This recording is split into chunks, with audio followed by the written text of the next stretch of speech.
Olá, aqui é Luiz Malta, sejam muito bem-vindos ao nosso Almanac HQ. Ajude o crescimento do canal se inscrevendo aqui e deixando seu like. Não se esqueça também de ativar o sininho para receber nossas notificações de novos vídeos. E estamos também no Facebook, Twitter, WhatsApp e Instagram. No nosso episódio 227, eu falei sobre os gibis que marcaram a minha vida.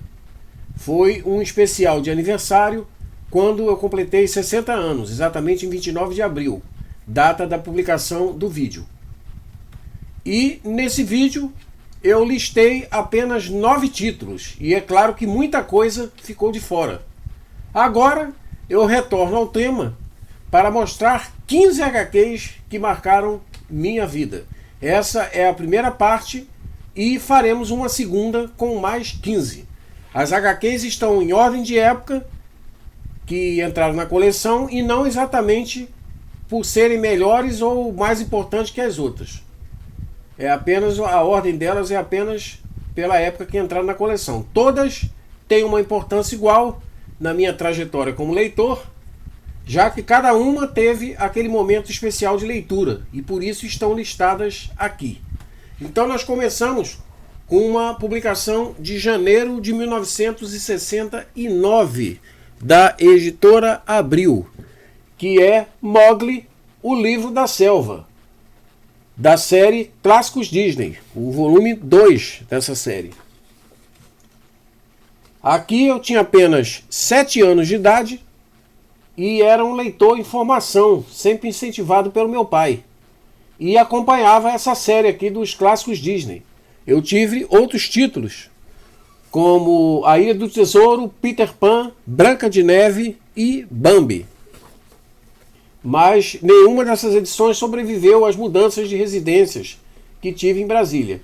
Esse do Mowgli eu só vim reencontrar em 2021, né? Eu comprei outra edição em 2021, num sebo em São Paulo, e foi uma emoção incrível ter encontrado esse material aqui. Então fica aqui registrado como o marco zero da minha coleção. Essa publicação aqui, ó, que está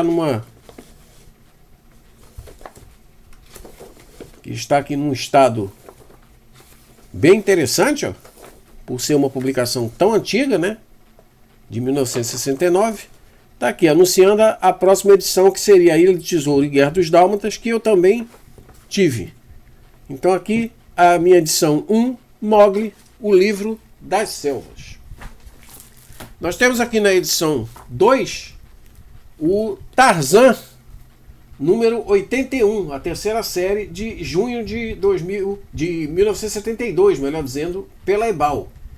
O Tarzan era um personagem muito popular pela série de TV que era exibida na época e também pelos gibis que povoavam as bancas, ao lado de personagens como Zorro, Mandrake e Fantasma, que na época eram os personagens mais vendidos. E eu lembro de estar, nessa época aqui, organizando com todo cuidado 2 pequenas pilhas de HQs numa prateleira baixa de um guarda-roupa da minha mãe. E ali eu começava com essa coisa de coleção, sem saber que isso existia. Foi uma coisa puramente instintiva. Essa edição aqui, eu comprei na época no Rio de Janeiro e perdi em 1979, e só agora eu recuperei. Eu não vou mostrar ela aberta porque depois nós vamos ter um vídeo sobre esse material aqui. A terceira HQ é uma HQ de fevereiro de 1974, também pela editora Abril. É uma edição especial da revista Diversões Juvenis, uma edição chamada Crais, que traz 15 histórias em quadrinhos completas. Aqui eu conheci os quadrinhos nacionais, que estavam fora do mainstream, né?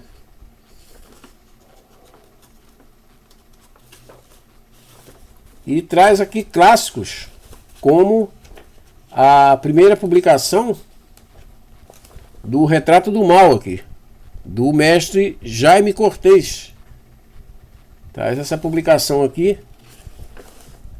do Retrato do Mal, que por sinal foi a história que me chamou a atenção, ó, tá aqui na capa em destaque, porque nessa época aqui eu comprava muita revista de terror. Então quando eu vi essa história aqui, juntou uma coisa com a outra, que eu já comprava essa série de versões juvenis, que traziam vários personagens, como Pantera Cor-de-Rosa, Corrida Maluca, o Gordo e o Magro. Então eu acabei adquirindo essa revista aqui, que me impactou de uma forma diferente, por ser uma coisa que eu não lia na época, né? Aqui, inclusive esses quadrinhos assim no estilo mais cartoon. Essa série de aventura aqui, ó, muito bacana, Alex e Chris. Então é uma revista que eu também recuperei depois de um tempo. Eu perdi também a minha e recuperei depois. Em seguida nós temos a Gibi Semanal, que eu sempre comento aqui no canal. Essa aqui é a edição 1 de setembro de 1974. E aqui foi a primeira coleção que realmente eu fiz. Eu comprava essa revista aqui toda quarta-feira e aos poucos eu fui montando a coleção de 40 edições, que só foi terminada já nos anos 2000, exatamente com a aquisição desse exemplar aqui, que eu comprei pela segunda vez, já que a original estava bastante prejudicada pela qualidade do papel. Então eu comprei uma nova edição, que eu já mostrei aqui, não vou abrir aqui porque eu já mostrei numa edição, num vídeo aqui especial sobre o gibi, e é só para ilustrar aqui o quanto foi importante essa revista dentro da minha coleção. Em seguida temos uma edição de setembro de 74, também pela editora Ebal, aqui no formato magazine, que era bem luxuoso para a época, a revista Kung Fu número 1, que não era exatamente uma revista de quadrinhos, né? Tá aqui, ó. A primeira vez que eu li uma história com o personagem Shang-Chi, o mestre do Kung Fu. Tá aqui, a primeira história que eu li do Shang-Chi. Inclusive isso aqui foi eu que pintei na época. Eu às vezes tinha essas ideias de pintar. Fui eu que colori isso aqui na época. Tá aqui uma história. E como eu disse, traziam matérias sobre filmes, tá vendo? Aqui é uma matéria sobre o Bruce Lee. Uma matéria aqui sobre o David Carradine. Então não era exatamente inclusive posturas de Kung Fu, não era uma revista exatamente de quadrinhos. Trazia quadrinhos de Kung Fu, que era uma inovação na época, como foi aqui nessa segunda história aqui, com desenhos do Dick Giordano, que é a série Filhos do Tigre, que até onde eu sei, elas nunca apareceram em outra publicação brasileira, né? A Shang-Chi depois passou a sair numa revista em formatinho pela editora Block, no início de 75, mas os Filhos do Tigre nunca mais eu vi nada publicado no Brasil. Então essa daqui foi a primeira edição da revista Kung Fu. Continuando na série do gibi, que eu também já fiz um vídeo aqui falando sobre o gibi especial, essa revista aqui do Spirit, de fevereiro de 1975, gibi especial número 1, trazendo 9 histórias clássicas do personagem. E aqui eu pirei de vez no universo desse detetive, que eu achei muito interessante, não só pelo clima, como pelo traço das histórias. Eu nunca tinha visto nada parecido. Então, logo o Spirit se tornou um dos personagens favoritos. E eu sempre gostei muito desse material aqui. Eu levei anos procurando outra, depois que eu perdi a minha original numa mudança também, e só consegui essa daqui depois de muito, muito custo. Mas valeu a pena, eu fiquei muito contente em ter readquirido esse material. Em seguida temos a famosa Cripta, número 1, de setembro de 76, também pela editora RGE, com um clima sombrio e uma arte cheia de detalhes. Tá aqui, ó. Eu logo que comprei isso aqui, eu vi que não era uma revista de terror comum, como as outras que eu lia na época. E mais uma vez eu estive aqui cara a cara com a história, vendo o lançamento desse título clássico, que faz sucesso até hoje entre os colecionadores. Ó. Temos aqui histórias de terror e também histórias de ficção. Um material que vale muito a pena. A nossa Cripta, considerada a melhor revista de terror já publicada no Brasil. Nós temos aqui Batman número 2, da primeira série em formatinho, de agosto de 1984, que é a 8ª da minha série aqui de HQs que marcaram a minha vida. Isso aqui é da editora Abril. É a primeira fase do Homem-Morcego em formatinho para a editora Abril. Essa fase aqui durou 10 edições e foi encerrada em abril de 85. Aqui nesse número exatamente, que foi o primeiro que eu comprei na época, tem aqui o Batman na primeira história enfrentando aqui o lobisomem. Aqui, ó. Tem o Batman, melhor dizendo, enfrentando aqui o lobisomem. E tem a estreia da série Camelot 3000. Aqui, ó. A Volta de um Rei, que estava sendo publicada a primeira vez aqui no Brasil. E depois sairia completa em 4 edições em formatinho próprio. Material que eu também tenho aqui no acervo e que em breve vou mostrar. Então essa Batman aqui foi a 8ª da minha coleção.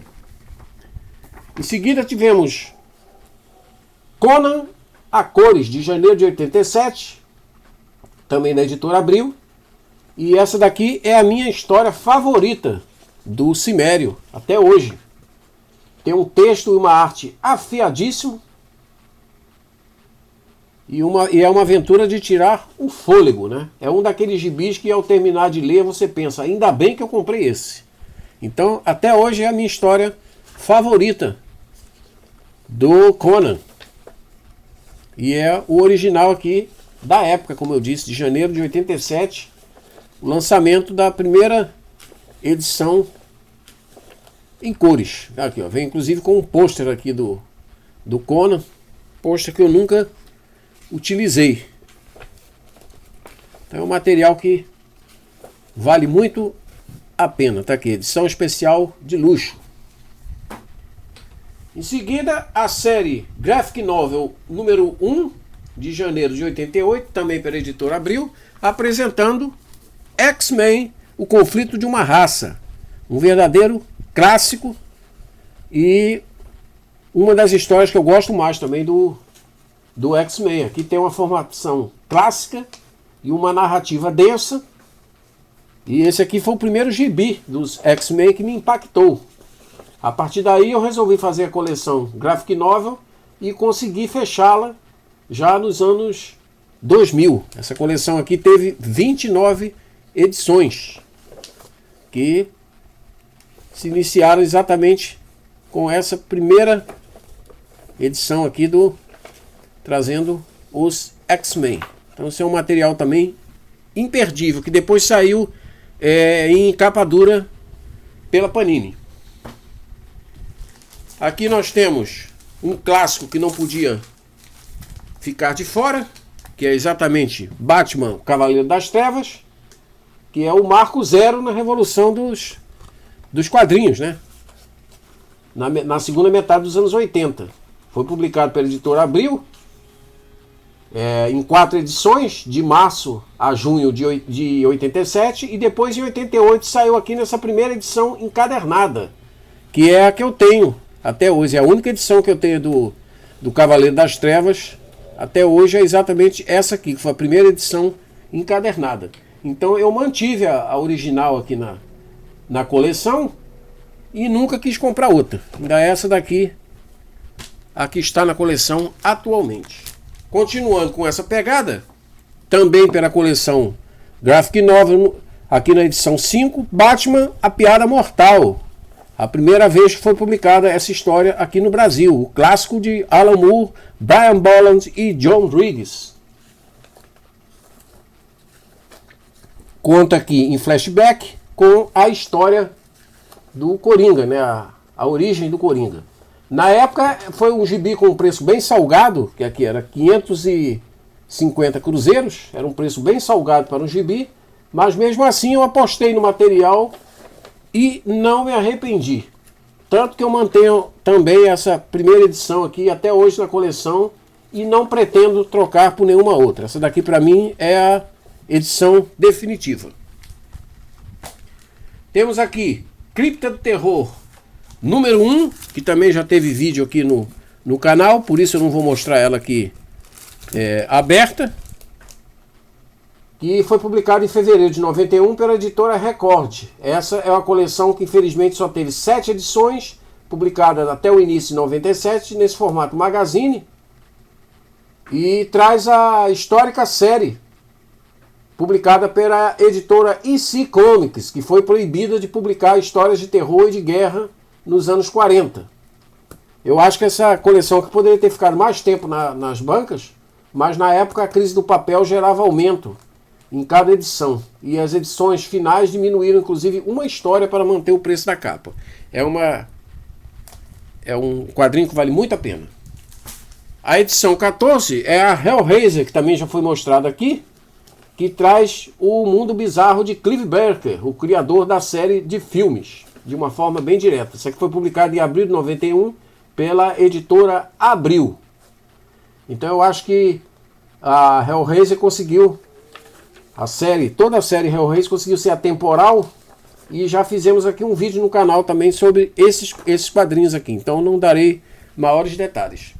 E fechando a nossa série de hoje, a 15ª, é Marvels, número 1, de janeiro de 95, pela editora Abril, aqui na sua edição original, ó, com a capa de acetato, que foi a que eu comprei na época. E ler Alex Ross, ver o seu trabalho aqui, foi uma experiência inesquecível, né? Ver pela primeira vez aqui. Aqui ainda é a edição original, a primeira publicada pela editora Abril. E é um material também que dispensa apresentações, vale muito a pena, e também já teve review aqui no nosso canal. Então, esses foram os 15 primeiros gibis dessa série. E no mês que vem nós teremos outro vídeo para completar a série com mais 15 gibis. Por hoje nós vamos ficando por aqui, mas semana que vem estaremos de volta com o nosso Almanac HQ. Então até lá, um forte abraço, valeu!